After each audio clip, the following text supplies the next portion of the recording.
what is your number one film of the year? Well, my number one, if you've listened to any of our other ones before, this is probably not too shocking, but this movie that I liked the most was a little film called Swallow. The gross little indie character study film. The director, Carlo Mirabella-Davis.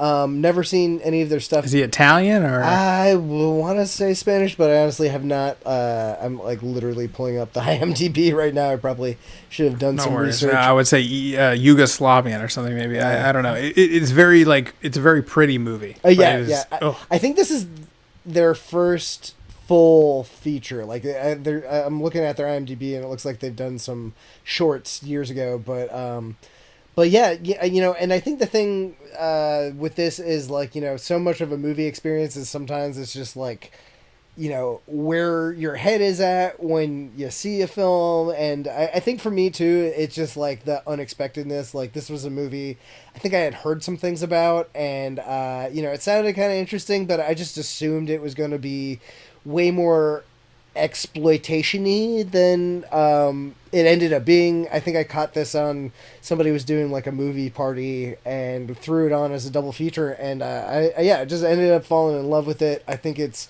so well just directed, and it's just so humane for a and empathetic for a movie that you never thought it would have. And this is like the sort of condition that like I always associate it with like the shitty reality TV shows like my like weird I addiction. ate a pound of hair and all that stuff that's just I'm eating my couch cushion.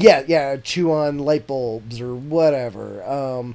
But so that's the thing is the movie gets all the grossness it needs out of that by just kind of showing you the object, showing you the implications, maybe just like the hint of like a quick little shot of a little bit of blood on a toilet seat, and it's just so like I think I watched this back around when we were in our horror movie binge phase trying to find movies for October, and of all the movies I saw, this was the one that like it hit me the most viscerally and like it made me gag the most, because it's just like it's so when you see, you'll never look at like push pins the same way or paper clips and stuff. I can't. Yeah, dude. Thumbtacks and stuff, and I mean, and it gets so much worse. Just your junk drawer, But yeah, no, this is Yeah, it's just such a good movie, and it's such a great performance by I've never seen Haley Bennett in anything else, but she was fucking fantastic. She was in Hillbilly Elegy. Oh yeah, which is I have not seen, but I know. Well, it's the most hated film in America. You know what I mean? So I'm not surprised you haven't seen it. I mean, I'll get to it. But she's good. She's good in that too. She's good. She's she's trying. Yeah, it's a good little character study.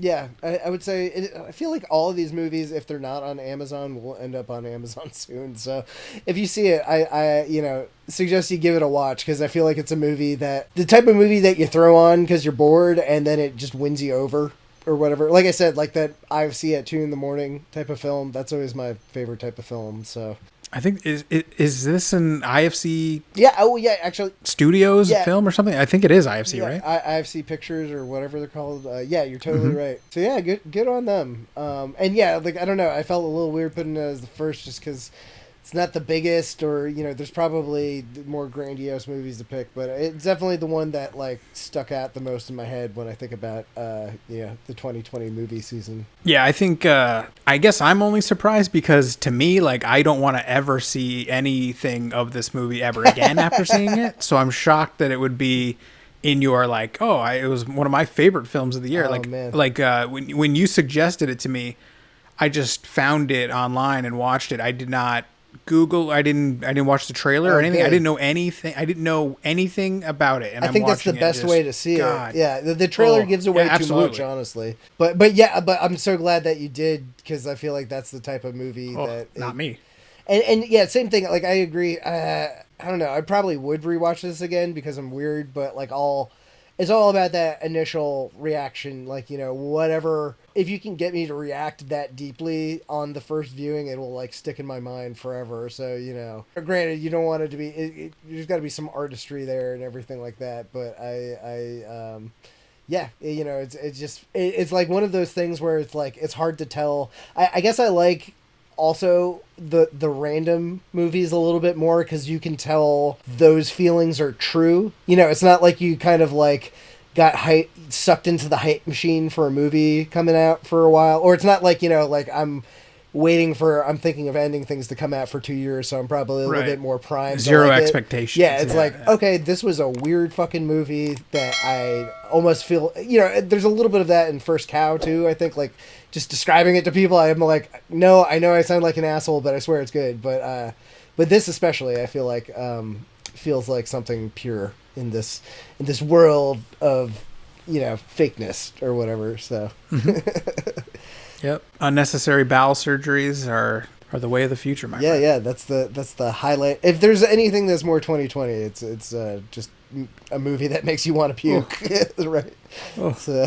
I mean, yeah. Anyway, yeah, I agree. It's a great movie, but yeah, God.